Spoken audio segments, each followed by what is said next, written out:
Welcome to Career Coffee Chat Live. I'm your host, Erin Urban. I'm a certified executive career accelerator coach. And what I do is I help driven, experienced, and evolving leaders remove career roadblocks so you can achieve more impact, income, and influence. I want to welcome you to the Career Coffee Chat live show and podcast. If you've never seen my smiling face before, you can find out more about me at coachurban.com.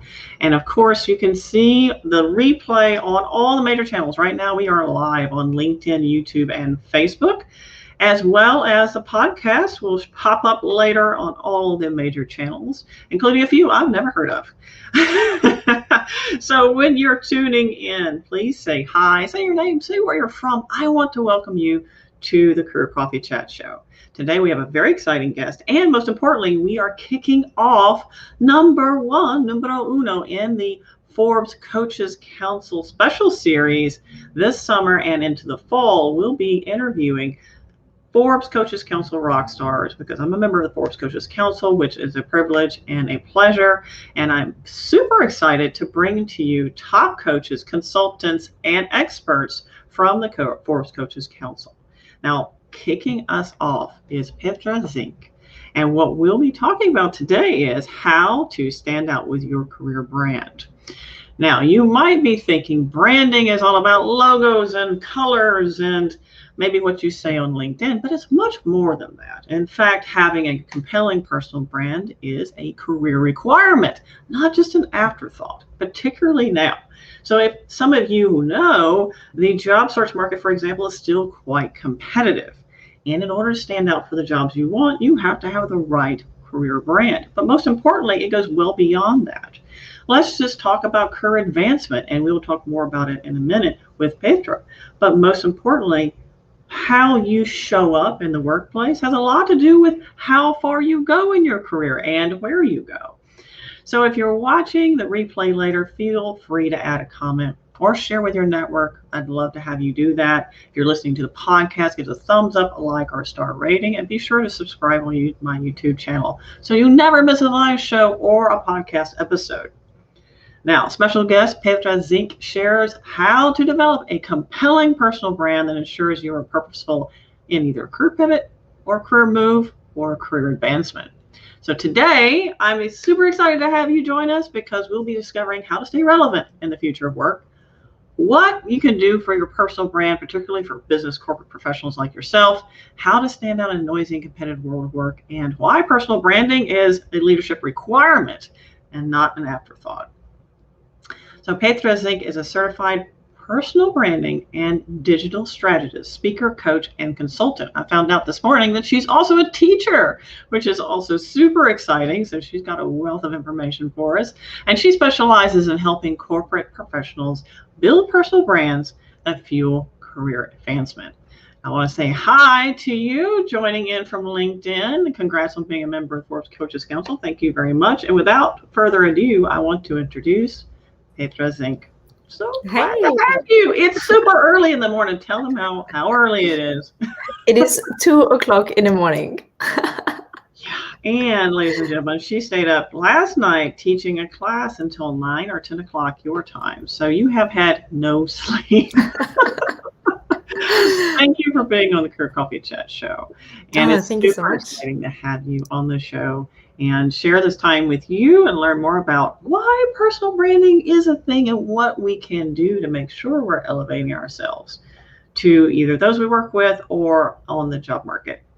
So, I'm super curious. I have to ask, why did you get into this field? What was that spark? What was the catalyst that got you started doing what you're doing today? Well, I was never planning to do it. Never, ever in my life. I started my career, I always say my first career, in brand and product marketing. And I did that for 10 years. I always thought fast-moving consumer goods, brand and product marketing, campaign management, all that fancy stuff. This is me. Mm-hmm. And it was until it wasn't anymore. So I progressed very quickly, and probably a little bit too quick for my own good, because I landed in a very senior role before I was 30 years old. And because I was in a senior role, I was off the tools already. Now, at that time, and that's about 7-8 years ago, 8 years ago, social media and digital marketing became a thing. But because I was removed from the tools, I thought, I've got my master's, I've got 10 years experience, I'm good, I don't need to upskill. I totally slept through the changes and the trends, and it impacted my career. So all of a sudden, from being in demand because I had a very unique skill set in that time, I was outdated. And I had two choices. Either I go back to coordinator level and work my way back up, or I change, because at that time I also got divorced. So I had to look after myself. I had to pay my own bills. It's always it more than one isn't. Talk about stressful situations in life. And because I had to pay my bills and I was on a senior role, salary already, I couldn't go backwards. So I thought, you know what, I get out of the industry, upskill, and then come back. And my friend, it was a recruiter to start with, because I had a few interviews and said, what else can I do? I've got this experience, I've got my master's degree, so I had the qualifications, but at the same time, I felt totally underqualified all of a sudden, because every single marketing role back then already required social media skills, digital marketing skills. I knew it in theory, I didn't know it in practice. I couldn't implement it. And she said, would you be interested to become a recruiter? And I was like, no. That was the only answer I could give, because I always saw myself in this marketing field. Now, when I left that day, I thought, what is a recruiter? What are they doing anyway? Because I was placed 3 times at that stage, but I didn't really understand what a recruiter does. So I did my research, asked a few friends, and one of my friends, she is actually a recruiter herself for recruiters, not for end talents, basically. And she said, it's tough, but it's also amazing. What you do is you talk to people, you help them with their career. And I was like, this sounds amazing. Of course I do it. So got back to the recruiter and I said, you know what, I am interested. And she said, that's great. However, our role is already filled. So bad luck, basically. So I literally, because I set my mind to it already, I applied with every other agency here in Brisbane, and they all said no. Funny enough, all for the same reason. You don't have the sales experience, and we don't think we can teach you either. I was like, there's a theme there. But at the same time, I also got in a very toxic environment in marketing. Now, I was put on a performance improvement plan. Although I was the one working hard, doing all the jobs, putting my hand up for every responsibility and project to prove my worth. But because they didn't see the leadership capabilities, because I didn't navigate through the office politics, I didn't delegate to other people, they had a very different perception about me than I had about myself. Now I had to get out, and the very last interview that I got into, and it was literally the last agency, and it was thanks to a friend who actually got the interview set up, I started my conversation differently. And I said, I know what you're thinking. I don't have the sales experience. However, what I've done so far is I've also been a PT, a personal trainer, since I was 16 years old. I know what it takes to build relationships and build my own business. So this is what I can bring to a table. I'm a self-starter. I moved to Australia. Being originally from Austria, I know how to work hard. And she gave me the job. I was like, that's the reason. Isn't it? Your story sounds so familiar. I want to say hi to DB Tunsil tuning in. And if you're tuning in later on, as during the Career Coffee Chat show, please do say hi and let me know if any of this resonates with you. Because much like you, Petra, I had my heads down. I thought my certification, education, and experience would speak for itself. Didn't spend enough time. I was raising my hands all the hard projects, and because I was so consumed in that space, I wasn't taking the time to express the brand that I wanted to be known for. And it wasn't until I backed away from that. Actually, I had a bad performance review as a wake-up call. Not put on a pip, but darn close. It was sort of, you need to build better relationships or you're not getting into a leadership role. And I was like, oh, okay. Little did I know, my brand was not what I thought it was. It was very interesting because how we view ourselves is oftentimes not necessarily what other people are seeing. So if you're tuning in, let me know if this is, you've experienced something like this, you've had a wake up moment where you realize suddenly how other people see me is not how I think. How I see myself or how I thought they saw me, and how did it impact you in your career? So you went from this career pivot and then launched into recruiting, sounds like. And then you evolved into where you are today. So I'd like to know a little bit about that. What was the catalyst to kind of launch you out? You came from this experience, you went into recruiting, you understood the importance of careers and how to help people position themselves. Sounds like to me that might be something coming out in your story there. So share with me. Am I right? Am I on target there? Spot on. Because I was given the digital desk, and back then nobody knew exactly what digital was. Neither did I. I literally Googled what is SEO, but I worked with those digital tech professionals, and they are often, I call them the left brainers. They were extremely good at what they were doing, but I saw them over and over missing out on career opportunities, didn't often even get invited to an interview simply because the presentation of them, the marketing of their skill sets didn't represent what they could actually do. It was completely different worlds. But because I got to know them in interviews really well, what I did, I called my clients and told them the backstory of the client, of the candidate. And more often than not, they got the interview and sometimes even a job without seeing a resume, simply because they trusted me. So I thought there is something to it. I can tell their story. I can position them in a way that makes sense to the organization, saying, he would or she would be a really good candidate because of the background working in so-and-so, and the experience in so-and-so would really apply to what they're doing. So I literally connected the dots that it made sense to them. It didn't often come through a CV or a cover letter.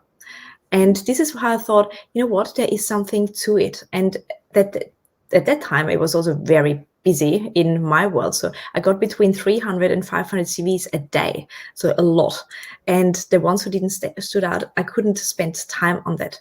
And I thought, I can't place 500 people a day, obviously. But what else can I do to help those who I can't place in the roles that I'm working on? And this is how I discovered personal branding. How can I help them to position themselves for career success without me actually having to work with them on the placement?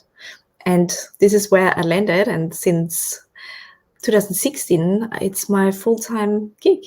That's so exciting. That's so exciting. And that's part of, I think, what is just so gratifying as a career coach is you're able to help people, able to lift them up. They come in and they have this need or this gap, and you're able to give them the tools and the knowledge, which then empowers them to arrive wherever they need to be with so much more power, so much more presence. And sounds like a lot of what you were doing was helping people understand how to, what I call career targeting, or positioning themselves based on where they want to go, not just where they've been, because this is what happens. And we've all been there. We're looking for a new opportunity. We drag up the resume, we polish it off, add a few things, make it look shiny, and send it out. We don't necessarily understand, okay, based on where I want to go, what are they looking for, and how can I connect those dots for them? Because they won't do it. They're too busy. They don't have the time to connect the dots. We have to do it for them, right? And often they also don't have the exposure to other industries or professions. So I placed so many candidates in for them completely different fields, simply because I saw what are they doing, what are their responsibilities in this role, and how can they translate into something else. And product development and product management was one of those roles. I often got technical people, but also commercial people into those roles, depending on their background, that they often didn't see themselves working in that field. But it's just about understanding what is required as an outcome from the role and what kind of skill sets need to go in to get this outcome. And it's not often a linear path. And this is also how I discovered the future of work concept, because some of my candidates, they were in hot demand. There were literally a handful of those people. And, some 22-year-olds got $150,000 paid because there were not that many talents. A couple of years later, their skill set was not in demand anymore, and they had to completely shift gears. And I thought, if this is becoming the norm, what can we do to position ourselves for success for the future? How can we make sense of our own background and our point of difference and position us in a way that makes sense to the future decision makers? And gig economy is a big thing. We have not only one engagement, but we've got multiple engagements, which means we have to face multiple different stakeholders. We have to pitch differently. And this is what personal branding in the end is all about, understanding what it is that makes you different based on your background, based on your experience, but also where you want to go. And then how can you tell your own story in a way that resonates with the decision maker, that they say, of course, I cannot say no to you because you all make sense. It's exactly what we're looking for. And this is marketing. So as much as skill development is a requirement to stay relevant, personal marketing and personal branding is very much part of the equation also. And nobody teaches us that. Schools teach us the what you need to do to get into industry, but not what it actually takes to succeed in this industry. That's right. You're absolutely on point. And it's absolutely critical, particularly now with the advent of remote work and most people wanting to stay remote. I know that comes as a surprise, but I will say, pat myself in the back, I predicted this once we separated from the commutes, the long commutes, and the humdrum, and the being in office and being in an unfulfilling space around people maybe we don't like. Probably don't want to go back to the office, and that's true for a lot of people. So in this very digital environment, we do have to push. It's interesting. You can push or pull notifications. Well, we have to push our notifications out to the broader world. We've got a question now from Hussein, and he says, is it appropriate to choose what symbolizes a particular religious belief, even if it's not highly popular with the public, to be a brand, and is it consistent with the principles of the World Trade Organization? So that's a very deep question, Hussein. So it sounds like what you're sharing with us is you want to maybe associate with your religion, and is that consistent with the WTO and how you want to be seen? And I want to have to say that's fairly personal. What do you think, Petra? It is definitely a very tricky point, because religion, politics, they're all very hairy topics as such. However, they are your brand. And if it's part of your belief system, it needs to be part of your representation, knowing that it will attract some, but also repel others. And that's actually the standpoint, the definition of a strong brand. Some love you and others hate you. If you're liked by everyone, you're vanilla. And this is what makes you very replaceable very quickly. When it comes to religion, however, or politics, if it doesn't add to your qualification because you are a politician, you are in religion whatsoever, it can often be a hindrance. It also depends how much I'm actually going in and going for it. If I'm, in marketing, does it really matter what religion I'm in? I need to know how to produce the best marketing campaigns. So I would see if it really makes a difference in terms of the qualification or the industry or the profession that I want to get into, and how much do I need to show of that, or how much could it be a hindrance. It's also, being a vegetarian, for example, and working for a meat production company. You want to align yourself with companies who share similar beliefs and interests, because otherwise it also burns you out. If my manager in my very first role, for example, she was a vegetarian, but we were looking after poultry and fish, and she didn't eat any of that. Now it was a constant conflict. She has to market something that she doesn't believe in, but it's not about her, it's about the end consumer. So you also want to align yourself with professions where you can be your best, where you can get your interests in and your belief system. Otherwise it's going to be very hard. Yes, absolutely. I believe 100% when it comes to being authentic and showing up in the workplace as your true self, it's important that your vision, values, mission, belief system align holistically. It may or may not be necessary for that to become a part of your brand unless it's advantageous for you to do so. If it's not necessarily a part and parcel of quote unquote what you do, then it may not necessarily need to be a part of your vocalized or articulated brand. However, it does need to be a part perhaps of how you align yourself with the different companies you connect with, do business with, or who you work for. Take, for example, you have some great examples there. If you're a vegan and you're working for a meat production company, that's not going to be probably a long-term position for you. You'll feel very conflicted there. So those types of deep misalignments cause frustration, burnout, and sometimes it's hard for us to actually articulate those if we're not making the unconscious conscious. So I would encourage you to think about, okay, does my religious standpoint help me? Or is it something that I just need to be aware of when I go to sign up for a certain type of role or connect with a certain type of organization? So those are all great points. So, Petra, I know you mentioned that personal branding, professional branding is a leadership requirement. So I'd love to know why you say that for those people who are tuning in. And for those people who are listening, have you ever considered your personal brand as a requirement for your advancement? Because I'm really interested in what you have to say about that. Absolutely. Well, if we take a step back and identify what branding is all about, it's your point of difference. And I always say personal branding is personal development on steroids. It's developing your personal point of differences over and over. And in the second you commit to growth, you commit to ongoing learning, which means doing the same thing what you've done today is not going to be the same that you're going to do in another 5 or 10 years. You're committed to growing and learning and reinventing yourself. And this is also what this fast changing world of work requires from us. Doing the same thing and more of it that we did 10 years ago, that may have been, that might have been the biggest asset to us because we work hard and we use this technology. It could be already, and it probably is already after 10 years, our biggest luggage. Personal branding is about identifying what can I bring to the table? What is it that really interests me? What stage in life am I? Because we're also changing priorities. In our 20s, we've got a very different drive and motivation than we've got in our 30s and 40s and so forth. And we need to let go of something to make space for whatever is next. And when you are aware of that, you can navigate it.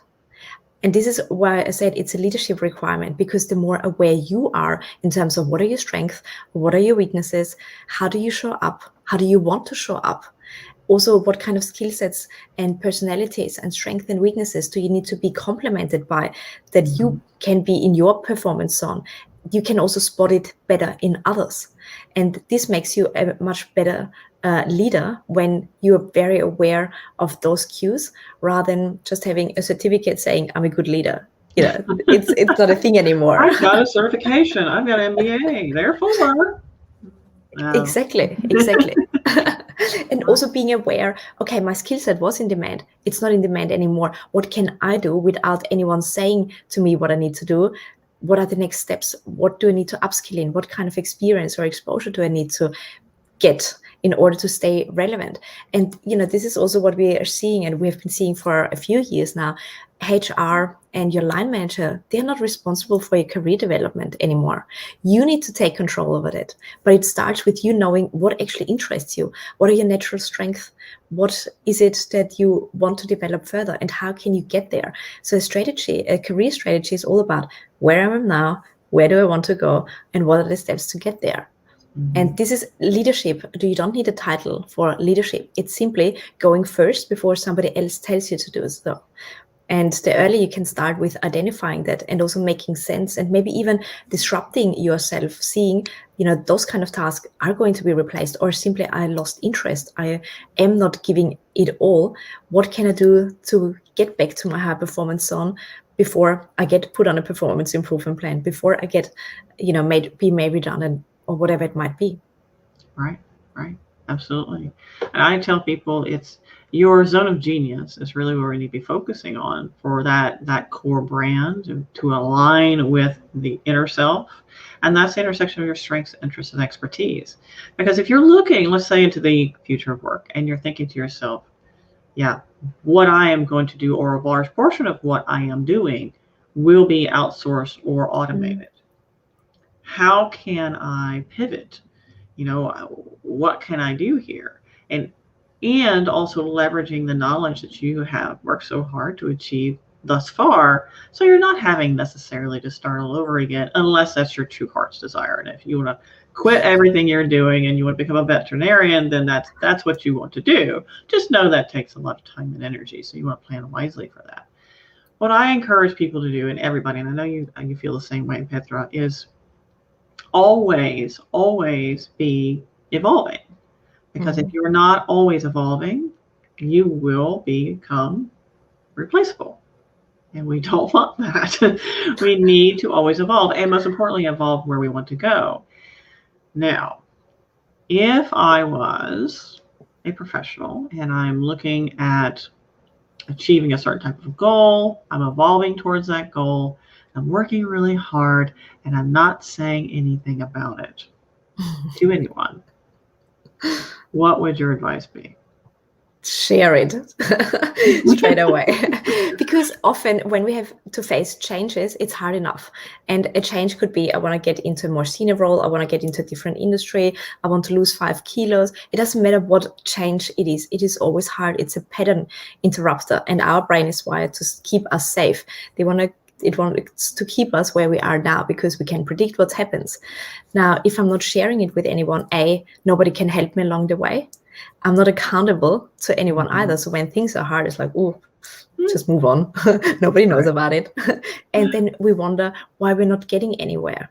And, especially getting into different role when we're talking about the career aspect, it's those relationships that can open doors, that can bring attention to an opportunity that we may not have thought about. And this is the power of sharing it. So not only we become visible, and I always say visibility trumps ability, but we also hold ourselves accountable because others know now what we want to do. So we just optimize our opportunities to succeed in that way if we share it with others. And this goes also with building your online profile. Like LinkedIn, for example, is such an underrated platform because so many see it still as a resume rather than a resource. Right. And simply sharing what can I do or what I want to do based on my background rather than what am I doing now. Because so many people who want to progress, they don't get approached for the quote-unquote right opportunities. They get approached for the same kind of roles or level of seniorities where they are now. Same thing. Exactly, because as a recruiter, this is what we're looking for. You've got this skill set and they're looking for this skill set match. Nobody tells me that you are, a data scientist, but you actually want to become a public speaker. It doesn't make sense to me if you're not stating it and telling me as a decision maker that you want to do it. Right. So absolutely share it. And when we talk about online branding, this is part of it. How can people who come onto my profile, and this is often the first point of contact that we've got, how can it make sense of what I can bring to the table and what I want to do moving forward based on their first impression of my landing page? Right. And use language like passionate's a little bit overused, but enthusiastic, interested in, gets excited about, focused on.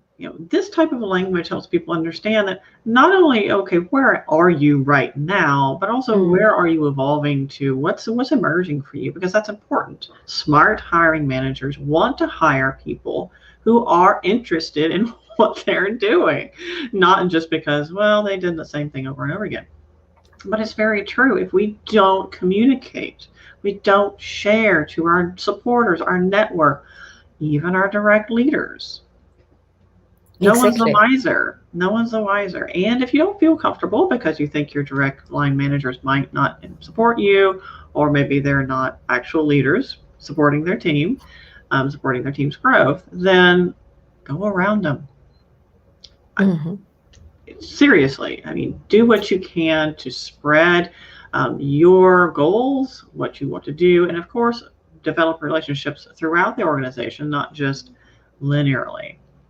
That's a really good point. What we call, the proximity principle, for example. Just thinking about that you want to get into this industry, a professional company, doesn't make it the right choice. It's about experience it firsthand, and it could be simply by shadowing others, building this relationship. If it's too far away, it could be a Tony Robbins. Obviously, we can't shadow him, so that would be stalking. But how can I immerse myself into this person's day-to-day life? So many of my clients want to become public speakers, which is fantastic. They don't see, however, what goes actually in there. Practicing over and over, recording yourself, deleting your goals, for example, resubmitting your keynotes. There is so much unsexy part that goes in to actually do the part that is the glamorous thing. And if you don't want to take everything that goes with it with that you don't want to embrace it, it's probably not the right choice for you. So taking small steps, having this proximity principle, experience it firsthand, but also get feedback from those who live and breathe it already, is a good way to make sure you are getting into this right direction, and it's not just fancy on paper.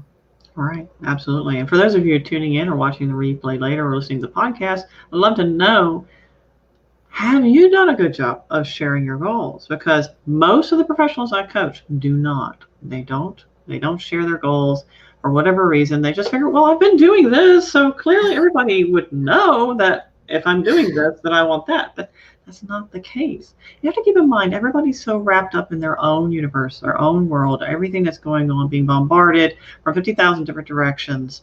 Their brains are very busy and overwhelmed. They don't have space to think necessarily, Pam, Sally, Sue, Amit, they are doing these things, therefore that means they want this. Not necessarily. So we have to be the entrepreneurs of our own careers, right? And every entrepreneur has branding strategy. And branding is not just about logos and colors. So Petra, if you don't mind, can you share some tangible branding tips for those people who are tuning in? Absolutely. It all starts with your values. And when I heard it for the first time, when I was still quite young, I thought, oh, it's just another term to describe when you don't have another explanation for when things go wrong, or when you just don't have, any other reason to say something. Well, values, and I agree, values don't mean a thing if you don't put meaning to it, if you don't put them in action. And often so many companies say we've got integrity and honesty and, all those traditional values on a wall, but they are not lived and breathed. Nobody knows what it actually means. And this is where it gets murky. Whereas if you look at a list, and there's so many lists on the internet, what kind of traits and values resonate with you? What do you want to be associated with? What's important in your day-to-day life? And then also map it to an actual activity. When I say family is most important. Now, how much time do you actually spend with family versus at work, for example? You are in growth and development. How many hours or time do you spend on developing yourself further? Have you got a routine that allows you to learn? Because eventually, if we just say something but we're not living it, it's just, there's no substance to it. Your brand is your action, not just exactly. What you say. All right. Exactly. But then at the same time, I can also understand why am I burnt out, for example. If their values are very different to my values, and there's this constant mismatch, eventually I'm burning out because I'm trying to run uphill all the time, and I'm never in flow because everything feels hard, and it shouldn't feel hard. And if you haven't experienced the flow state when everything is easy, time just flies by, and you produce amazing results, you don't understand maybe the concept as much as others who have experienced being in flow, being aligned with your values. So it's the great start. Have values and look what resonates with you. What would you also be proud of being associated with? The worst introduction that you can get is, oh, she's a great marketer, or he's a great salesperson. What does great even mean? It's nothing. You want to be known as the witty person who is the most reliable, or anything that goes beyond the great, which is very replaceable. Goes beyond position, right? Exactly. And then what are the actions that I need to take and want to take in order to live by my values? With that, I also know what kind of companies and opportunities I say yes to, and also people, and which ones I say no to. Simply because it looks good on paper doesn't mean it is actually good for my life. When they require somebody who works 24/7, in my 20s, when I've got no obligation or no family or whatsoever, this is probably exactly what I want. But in my 30s, when I've got different priorities, in a different stage of my life, it might not be what I want. So I also need to readjust. Am I still aligned with my values in the stage in life where I am? Mm-hmm. And then I can also make it more visible. So I always say branding is the first part, and the unsexy part, the marketing, is the making it visible for others. So branding is laying the foundations, being strategic, and then bring it to life tactically and visually and verbally. So when we say, I want to be known for happy, or outgoing or energetic. I want to also choose, when we then talk about the marketing of it, the colors that would align to it, the fonts, the language that I put out, the voice and tone that I use to be remembered as that. Because as you said, you live your values. And when you are intentional about what you actually want to stand for, what you want to be remembered for, it's very easy to say, this is not my voice and tone. I would never say it this way. Or it's not the color that would represent me the best way. Because we may not take everything in consciously, but our subconscious mind very much says they're totally on brand, which is on purpose, basically. They live who they say they are, or it's a bit off. And we can sense that very quickly. And that then translates into your LinkedIn profile, into your resume. Everything like that is a flow-on effect. Chris just had a question. Chris, what I would love to ask you, he's asking what tools you recommend for building website or graphics for your personal brand, which there's a lot out there when we're talking about tools. What I would love to know, Chris, is what is your focus? I haven't hopped over to your LinkedIn profile yet, but are you a W-2 professional? Are you an entrepreneur, consultant?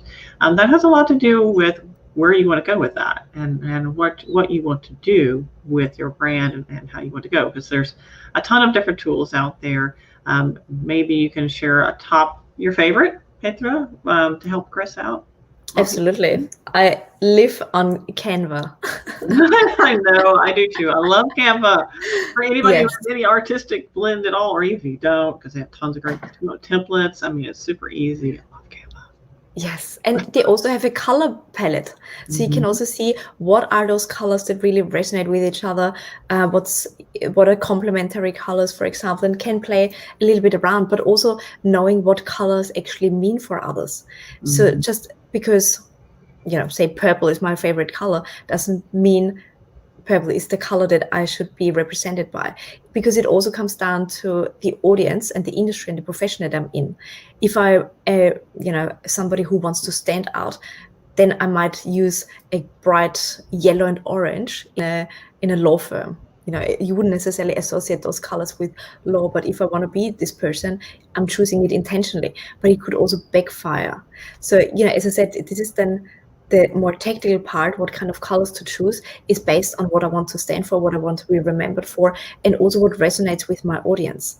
So, for example, my colors are dark blue and a strong turquoise. So very cold colors. Because my audience, I call them my left brainers, they are quite effects-based, the research-driven. It's very masculine. So, most of my clients are men, and they are 40s plus, because they've reached a certain status, but they're still not quite happy. They know they can make a bigger impact, but don't know exactly what it is. Now, this is the kind of people I usually work with, and they are digital tech professionals. I do have also female clients, but I say they've got a lot of masculine energy, this drive to get there. And I'm not very much resonating with very creative, going with the flow, feeling touchy person, because that's not my personality either. So if I would use rose and, gold and, very feminine colors, it wouldn't align, it wouldn't make sense. So this is then, very strategic. What kind of impression do I want to make based on what I put out there? And then also being intentional about your dresses, for example, or your clothes that you wear, the accessories that you've got. This is then living and breathing. How you wear your hair. I know that if you've ever seen me before, I will either have my hair up in a bun or like this. I try to only keep it to two different styles, and that really messes with people enough. Because they're like, wait a minute, I see your profile photo of like all this curly hair, and then you have it off on top of your head. What's going on? It's hot in Texas, people. That's why it's up. With my brand, I have a lot of green, a lot of growing things, behind me. I've got something symbolizing, growth and leaves and nature, because that's a part of my values, not only as a person, but as a coach. I'm interested in helping people grow, and I love nature. So when I very first started my business, I got one of my really good friends who's a graphic designer and branding strategist, and I said, can you come up with a logo for me? She was, sure, no problem. She came up with a leaf. I was like, that's perfect.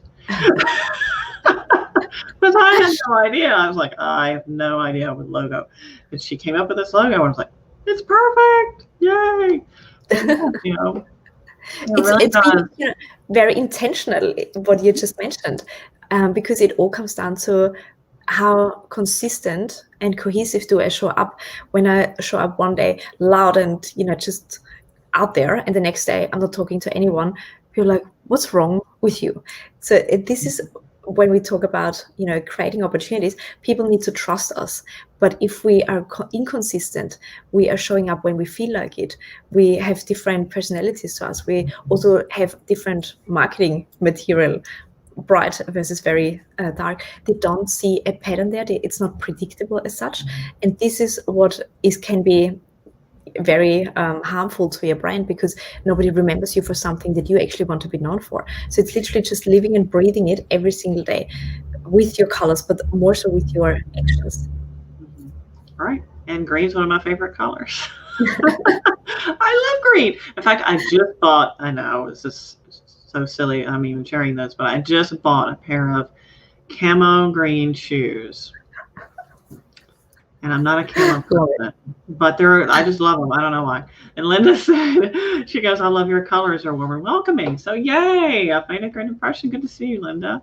So if you're tuning in, how is this a shock to you? Have you thought about, as a professional, how I show up, even how I do my hair or what I wear matters? A good friend, Eddie Turner, he's a top 100 coach. He's top 100 leadership coach. He's with Marshall Goldsmith, top 100 coaches, and a number of other accolades. He is very intentional about how he shows up. And he recently shared with me, I'm trying to lose the tie. We've been seen in a tie and a white, crisp shirt, black, dark jacket, and gold. Those are his colors. And he's so consistent. You just know, there's Eddie. It's very consistent. So he's living and breathing his brand. But, he's just had a newborn. Things are changing. Sometimes we need to reevaluate how we're showing up, and is that now still me or not? And how do I shift? How do I pivot? How do I transition? And I kind of communicate that beyond just what I'm wearing to my broader network and for those people who are my supporters. I'll share with you really quickly, and Petra, this may resonate with you. We were talking earlier about if we don't share where we want to go with our career, we're likely just to get the same thing over and over again, right? And I took a risk as a young professional. I took a risk and I applied for a role that I knew I'd never get. At that time, I was a senior project manager, and this role was a VP of operations, a bit of a stretch. I also knew that everybody I worked with knew me for my position and what I do day in and day out. They don't know my whole resume. They don't know all that I could bring to the table. And they don't know what I was super thrilled and passionate about and engaged in. So I had the opportunity of going through the process to interview with key leadership personalities and, of course, ultimately the CEO. Yes, it was a smaller company. Irregardless, he nicely asked me, basically, why did you apply for a role you knew you weren't going to get? And I said, well, it's not that I want this role. In fact, I really hope so-and-so gets it. He was my mentor at the time. I said, but I know that you only know me for what I do, and let me share with you what value I can bring to the organization. And he goes, well, first of all, kudos for, taking the gumption, taking that step, taking that risk and stepping out. And he was like, well, share with me, what do you want to do? And I did. And about months, maybe 6 months or less later, they created a leadership position for me to do what I wanted to do. A lot of us, we don't articulate. We don't. We just say, I'm going to do the great resignation, which is going on right now. I'm out of here. Bye. I'm not having that conversation. Right? So what are your thoughts, Petra? Oh, it's a perfect example, because what you did is you communicated the value that made sense to them, not just saying, I want this role. Okay, we all want things, but why? What does it do to me? What value do you bring to me? When you say, I know I don't have this experience yet, but what I can bring to the table is I can be the creative person. I can be the one, whatever it might be, that gets people thinking, saying, oh, we don't have this kind of person. And maybe it is not quite the right time right now, but it doesn't mean in a week, in a month, in a year, it opens up, because the world is changing. requirements are changing. Female staff, they fall pregnant, others move away. Everything changes all the time. But being top of mind is exactly what personal branding is all about. When it comes decision time, I want to be the only person they would consider, simply because they think of me, because I've planted the seeds. And so many want to have the immediate results, but branding is a long-term process. And relationships that you've fostered over years, they may come to fruition further down the track in a completely different setting. So this is the power of you taking control over your actions, how you want to be perceived, and also going the extra mile when it comes to what can I bring to others. And there's this saying, passion is what you do, purpose is how you can exploit your passion for the benefit of others. And this is exactly what we should focus on. What kind of value can I bring simply because I enjoy it, I'm good at it, but it also adds value to others. This is how I can get paid for doing what I'm best at. That's right. That's the whole point. Connecting that passion, purpose, and then ultimately your potential is so important. And operating in your zone of genius, as I like to call it, in that state of flow, where you're aligned very strongly with your values, who you are, your gifts, which oftentimes fly under the radar because they're natural, they're easy, you don't even think about them. And aligning with those and making sure that you can show up and hopefully in a workspace and get paid to do what you love to do. So we're almost at time here to wrap up. If anybody has any questions, comments, thoughts, please feel free to pop them in the comments or chat. If you are watching the replay later, feel free to pop your questions in the chat or direct message. Either one of us will be happy to help you. And if you're watching the podcast, be sure to leave us a like, a thumbs up, or a star rating.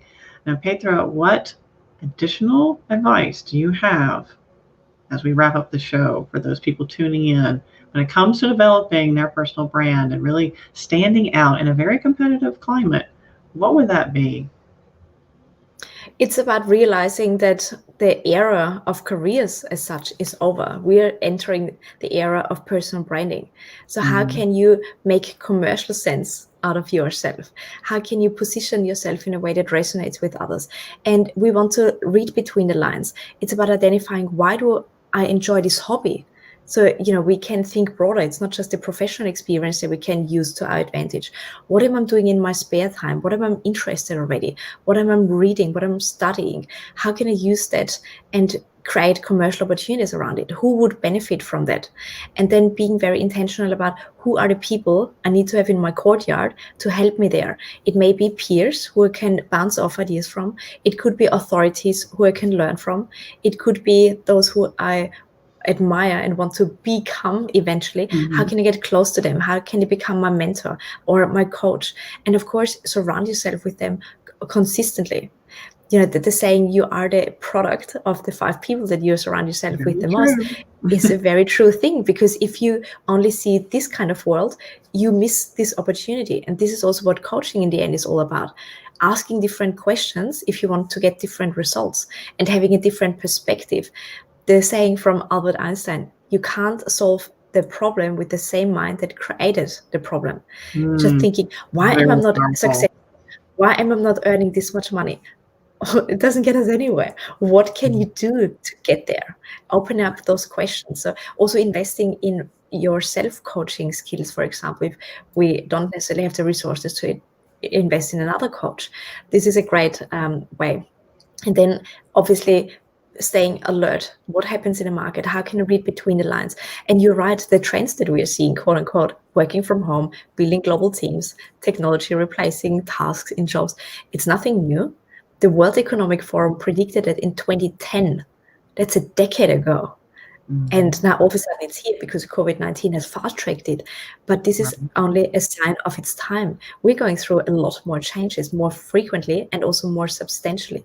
So the earlier you can disrupt yourself and say, okay, something doesn't work here anymore, either because I don't enjoy it, I've lost my interest, or the economy doesn't need it anymore. How can I make myself relevant again? Think of Madonna. How often has she had a comeback? Completely reinventing herself, still being the same unique person, but coming from a different angle. And this is what we want to think about. How can we be ahead of the curve before, or ride the wave before it crushes us. And then what kind of steps do I need to take every single day to work on my career, not just in my career? This is probably the biggest takeout that I would ever want to recommend, to think about it. Working on your career is strategic, long-term. You don't see it resolved straight away. Working in your career is about getting better, getting the experience, getting the exposure, becoming the expert. Working on your career is becoming the authority. How can I translate what I know in a language and in a way that resonates with others who don't have the same background? If my decision maker is a commercial person and I'm a technical person, how can I translate what I know in a way that they understand what I'm saying, rather than making them feel stupid because I'm using all the tech language and jargons that no one understands? And this starts again with self-awareness. How do I want to be perceived at? How do others perceive me? Even get some feedback. And what can I do to either strengthen that positioning or change it? That's all great information. Thank you so much, Petra. Linda chimed in. She goes, I chimed in late, but so good to hear this. Brought something up back, from the back burner again, to focus again on personal branding, how important this is. So thank you for tuning in, everyone. And if you're watching the replay later, so great to have you. Thanks for watching the show. And Petra, seriously, it's been a joy and a pleasure to have you on the show. Thank you so much for being flexible. And again, folks, for those of you just tuning in, it is quite early in the morning in Australia. So she has really, pulled it all out, showed up to be here on the Career Coffee Chat live show. And I appreciate it so much. So thank you so much for sharing your wisdom. And I encourage everyone to bring that personal or professional brand to the forefront of your mind, because we all have to be the entrepreneurs of your careers, particularly when we move into the future of work. No longer can we be lackadaisical about it. And I would encourage you also to make a calendar note to reflect periodically, about once a month, at least once a quarter, on where your career is going, and are you working on your career, as Petra just said. So it's good seeing you all. Pleasure to have you on the show, Petra. Until next time, my friends, keep elevating. Thank you so much.